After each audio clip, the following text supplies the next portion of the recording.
Have you ever looked at a price tag for something you collect and just thought, is this for real? Like, how is value even being decided here? Oh, yeah. Or maybe is this whole thing just going to, lose its shine? Exactly. Well, if that sounds familiar, you're definitely in the right place with us today. Hmm. We've got this fascinating stack of sources here, everything from pretty sharp market analyses, competitive play breakdowns. Game leaks, community issues. Right, all focusing on the current state of, well, the Pokemon hobby and everything around it. It's quite the ecosystem. It is. Yeah. So our mission today is basically to pull out the most important insights, maybe uncover some surprising facts. And help you, the listener, Yeah. sort of navigate this complex landscape. Get Yeah. a handle on it quickly and thoroughly. Yeah, make sense of the chaos, maybe. Let's try. It's definitely a compelling time to be involved, especially with these unique economic forces swirling around. Okay, let's dive in. Let's unpack this market stuff first. We're seeing some pretty significant gaps, right, in the Pokemon card market. Definitely. Some things seem way overpriced, others may be undervalued. Like, take the old Pokemon Generations packs. An older set, people love it. Highly sought after. But the price, it can swing anywhere from like $50 to $100 a pack. Wild swings. So as a collector, you're thinking, how am I supposed to figure out what this is actually worth? Well, and that's what's fascinating, isn't it? Yeah. How value is being determined right now. It's often not your traditional methods. What do you mean? Well, historically, you might look at, how rare is the sealed product, or maybe the value of a complete set. Right. But now, the focus has like hyper shifted. It's all about single cards, Okay. especially graded premiums. Yeah. So cards sent off, authenticated, graded for condition, And that bumps the price way up. way up often. So it fundamentally shifts things, Yeah. towards graders, maybe speculators. It's less about playing the game or even finishing a set. And more about investment potential. Pretty much, yeah. That really highlights how unpredictable it all feels. It reminds me of this old story from the XY era, Ancient Origins cases. Oh, yeah, Ancient Origins. Yeah. Tough set. I remember a time, must have been the final reprint, you could get cases marked down. I think I saw 20 cases go for like $68 a box, down from 76. Just trying to move them. Yeah, picked them up thinking, okay, decent deal. And fast forward, those same cases became worth, well, a lot of money. A huge amount. The rarity now is just extreme. You basically can't find sealed case prices online for Ancient Origins anymore. Wow. That set, it had a pretty limited run to begin with, and then demand just exploded after it went out of print. Yeah. So super scarce now. A perfect storm, kind of? Exactly. Shows how fast things can just skyrocket when collector interest suddenly shifts. And today, it's almost more perplexing, isn't it? Yeah. How do you explain something like Silver Tempest? It's, Yeah. what, a year and a half old? Maybe a bit more. Booster boxes are still nearly $400. But then the newest set, Destined Rivals, is around $300. Huh. So the older set is pricier than the brand new one, or close to it. Yeah, pretty much. An older product, different block even, sitting near the price of the absolute newest thing. It just feels off. Counterintuitive. It really is. And it brings up a big question, right? Yeah. How do opinions, like collector opinions on card art and value, how do they change? Good point. I mean, look at Evolving Skies, booster boxes, $2,500 now. Whoa. That's comparable to some really old XY era sets like Roaring Skies. And the justification you always hear is chase cards. The really rare, cool-looking ones? Exactly, those ultra-rare, super desirable cards everyone's hunting for. But it seems like the market's valuing these newer sets, especially with popular alt arts, on a whole different scale than we've seen before. It really feels like, well, there's a growing consensus, isn't there, that Pokemon is in maybe the greatest bubble of all time. It's hard to argue against that feeling yet. So much hype, so much money flying around. But if we, connect this to the bigger picture, maybe the issue isn't if it's a bubble, but the rate of change. That's what's really concerning. How fast things are moving. Exactly. From, like, a corporate angle, the Pokemon Company, they're probably going to push through some significant price increases. Makes sense for them. Oh, yeah. They'll likely make sure booster boxes don't drop back below $100 wholesale. They'll push that MSRP, the suggested retail price, higher, maybe $160, $180. Wow. For them, look, that's just good business. But this rapid change, driven by corporate pricing, it creates a market that's less about, affordability. And more about investment again. Right. And that can alienate your casual players, your collectors, the people you need for long-term health. And we're seeing this whole unique rip and ship thing now, aren't we? Which is definitely a product of this specific time. Explain that a bit. Well, where sealed stuff gets opened live on stream usually, so packs are just torn open, cards sorted, boom, boom, boom. Ah, right. Leads to a really fast burn rate of the sealed supply. Yeah. And frankly, it makes me a bit, I don't know, nervous about how quickly prices are going up because of it. Exactly. Look, ideally for sustainable growth, you'd want maybe 5 to 15% annual increases. Yeah. Starting from that, say, $150, $180 base. Okay, that sounds reasonable. But the current growth, where a new set like Destined Rivals could potentially hit $500, $600 fairly quickly, that's just not Well, it's not a healthy asset class. right. It doesn't feel sustainable long term. Makes you question the market stability for just the average person trying to collect. It's wild how value gets assigned to. So many people, I mean, sometimes myself included, you just hop onto TCG Player or whatever, Check the listing. check the cheapest current price, look at recent sales, and bam, that's the value. And it fuels these incredibly rapid, often speculative price jumps. Yeah. And you just don't see this kind of like almost daily growth in the vintage Pokemon market, or even in Magic the Gathering, which has been around much longer. No, not at all. That's what makes this current situation feel so unique. Yeah. Unprecedented, really. Okay, so shifting gears a bit from all that financial craziness, Yeah. let's talk about the competitive scene. That offers a whole different angle on value, right? And I think- community. Absolutely, a very different vibe. I remember this one regional championship back in 2019. Drove 5.5 hours, got maybe an hour of sleep. Oh, wow. Rough start. Brutal.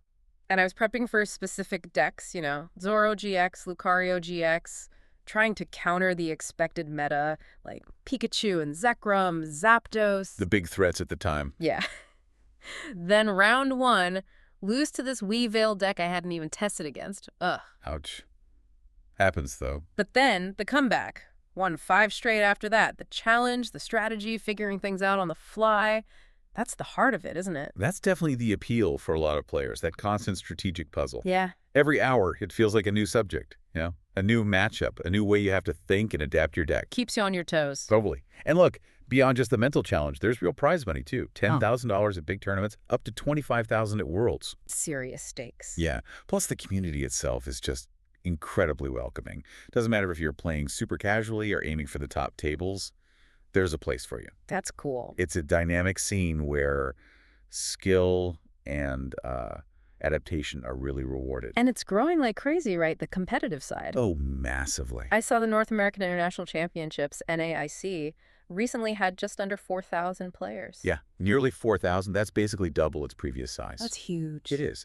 And what's really key here, I think, is how Pokemon's reprinting strategy is working. How so? It's keeping a lot of the top ultra-competitive decks surprisingly affordable. Yeah. Often under $100. Really? Under $100 for a top deck? Yeah, for many of them, Mm. which is just a massive contrast to how things used to be. Back then, top decks could cost hundreds, sometimes thousands. Wow, okay. So it makes the game way more accessible. More people can actually jump in and compete at a high level without, needing a second mortgage. That affordability is huge. And it connects to another interesting point, right? Finding real value in what most people might just call bulk. Exactly. Those common, uncommon, less flashy cards. Yeah, the ones that just pile up. But some of them can actually help you build those competitive decks or even grow your collection without spending big money. For sure. There's some great examples in the sources. Like the secret box card. From Twilight Masquerade, it's an A-Spec card. Right? Those powerful one per deck cards. It apparently spiked from like $3 to over $18 recently. Wow. Because it did really well at NIIC, and players need it for the World Championships coming up. Competitive demand driving the price. Exactly. And another A-Spec card, up over 100%. Went from under $2 to $4 just because a top player featured it in their list. Just being in the right list can do it. Yeah. Or Latias EX from Surging Sparks, up 18%, like $6.60 spiked to $8. Used in And- Dragapult decks, right? Yep. Essential in a lot of those builds now. These aren't the big rainbow rares, but their usefulness in the game makes them surprisingly valuable. And the point here isn't really, get rich quick off these commons. No. It's more about understanding that these cards have value. Circulating them on the secondary market, selling or trading them can seriously help offset the cost of your own collecting goals. Or just make playing competitively cheaper for everyone. Exactly. It fuels the hobby, keeps the community going, finding value where you might not expect it. Okay, looking ahead now, Pokemon Presents is coming up July 22nd. We're expecting some reveals. Always exciting. Any hot rumors? Well, one suggests a new kid-friendly app, maybe like a music rhythm game, kind of like Pokemon Smile. Something for the younger audience. Makes sense. And then the big one for a lot of folks, potential new mega evolutions for Pokemon Legends ZA. Yes. That's got people talking. We saw those early glimpses, right? Mega Absol EX, Mega Mawile EX. Yeah, what was the reaction there? Initial reaction was maybe a bit underwhelming because they have that high 3 prize card cost. Meaning, if they get knocked out, your opponent takes 3 prize cards instead of 1 or 2. Big risk. Huge risk in competitive play. Yeah. But, future support cards could totally change how good they are. That perception might shift. Fair enough. Any specific megas people are hoping for? I definitely expect more details. Yeah. Maybe Mega Venusaur. That'd be a huge fan favorite. Oh, yeah, that would be cool. And they've already started teasing Legends ZA a bit, right? Yeah, small things like that free download pack of mobile wallpapers with characters like Vinny, AZ, the Eternal Flower Floette. Just building that slow burn anticipation. Exactly. Now, for the TCG itself, we've got those new sets, Black Bolt and White Flare. Right, the Japanese sets that feed into our future English ones. What are we hearing about those? Sources mentioned good pull rates for illustration rares. Yeah, the cool full art cards. But getting those Master Ball reverses, that special holo pattern, is apparently pretty tough. Yeah, those are tricky. And then you have the whole concept of God packs. Ah, yes, the Dream Pack. These ultra-rare packs with multiple amazing hits inside, like several special illustration rares or secret rares all at once. They make completing master sets, getting one of every single card, including reverses, a real challenge. They're incredibly rare. Adds to the chase, I guess. Definitely. And for mobile players, big news for Pokemon TCG Pocket. The trade feature is finally coming. Yes. Update arriving July 29th, 2025. Okay, so still a ways off, but it's confirmed. It is. And it's a direct response to some heavy criticism of the original system. People were not happy about the lack of proper trading. I remember that. So, interestingly, the trade feature will actually be unavailable for a few days just before that. July 24th to 29th while they implement the update. Just something for players to be aware of. Good heads up. Okay, now for something potentially juicy, but definitely speculative. Ooh, okay. A recent leak popped up on 4chan, supposedly for the Generation 10 Pokedex. Gen 10 rumors are starting already. But, big caveat here, very likely fake. Almost certainly fake. Standard disclaimer for 4chan leaks, yeah. But still, some of the ideas are just really creative, kind of fun to think about. Fair enough. Oh. What kind of concepts are floating around? Okay, so the alleged starters: a grass ferret that evolves into grass fighting, a water octopus becomes water poison, Interesting typing. and a fire sheep evolving into a fire dark. Fire sheep to fire dark. Okay, I can see that. Then there's the regional bird, supposedly ducks that can switch forms between water flying and fighting flying. Oh, like a stance change thing? Cool. Yeah. And this one's really neat. The normal type star Pokemon that evolves based on which island it's on, so it could become normal fire, normal water. Whoa, that is a cool idea. Island-based evolution forms. Right. Then there are rumors of regional forms, like a water steel fish for cold areas, water fire fish for warm areas. Makes sense geographically. A bug fairy rainbow caterpillar that turns into a butterfly. Always need a cool bug line. And get this, legendary heroes based on Greek gods, like fairy, dark, and psychic types. Okay, that's ambitious. Even if it's fake, you got to admit some fun ideas there.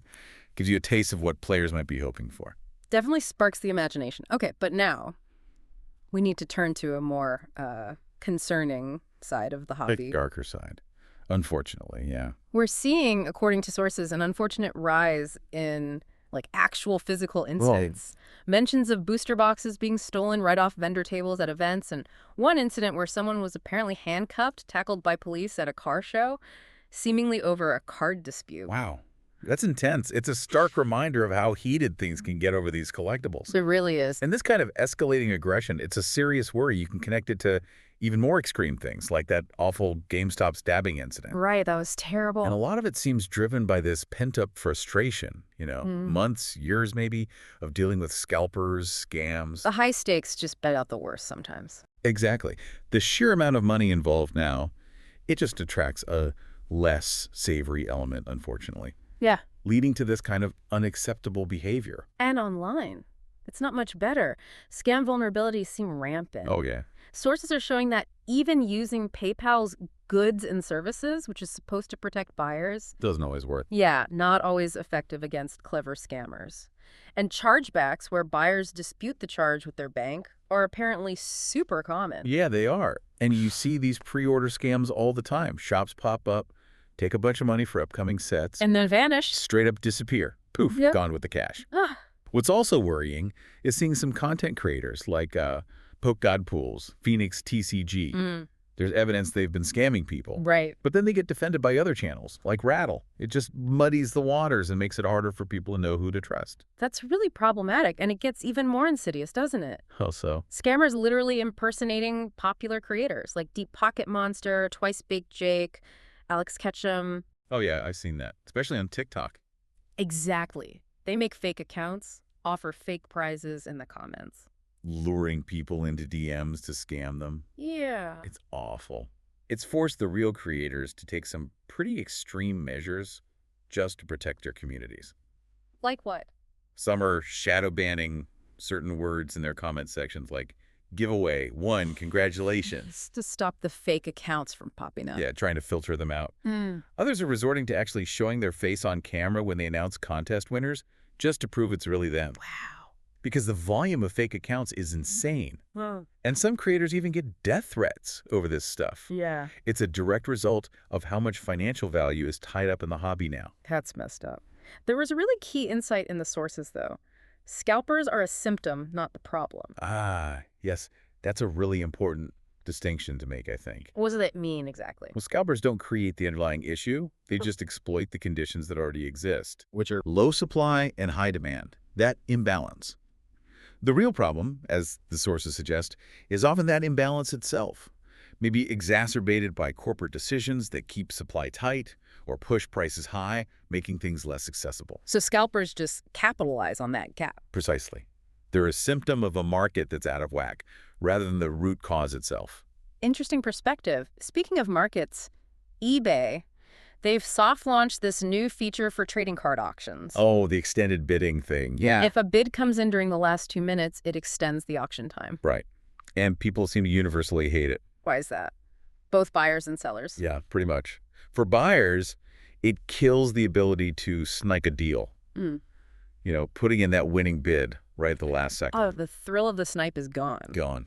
And it can turn auctions into these prolonged bidding wars that drag on for ages, sometimes hours. That sounds tedious. It is.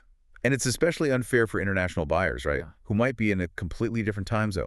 Can't stay up all night bidding. Good point. Could definitely push buyers toward marketplaces that feel more, I don't know, credible, trustworthy, predictable at least. I can totally relate to the stress this whole environment creates. I actually had an experience. I had a big pre-order pickup for Prismatic Evolutions, ETB's poster collections. Okay.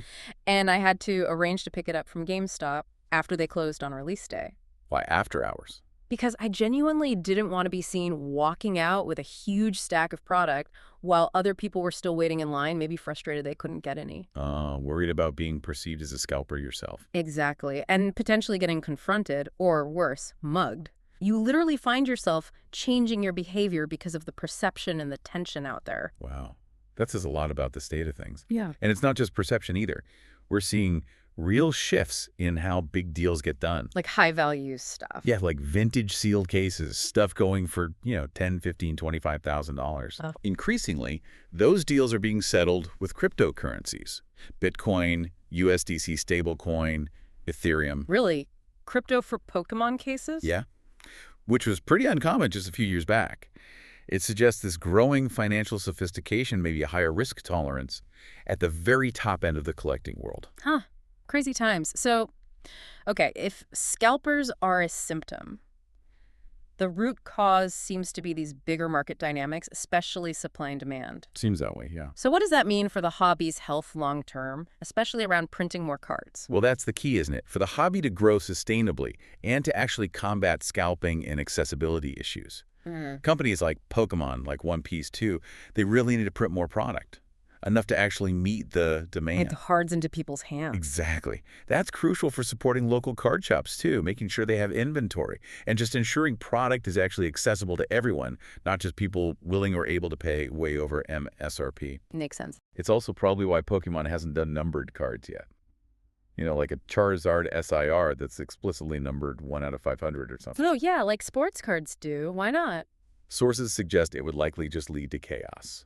Intense competition, maybe even physical fights over those super limited cards. Yikes. Given their market dominance, they probably figure they just don't need that kind of headache. They can sell plenty without it. Fair point. Okay, let's shift slightly beyond Pokemon for a minute. Any interesting news on the Nintendo hardware front?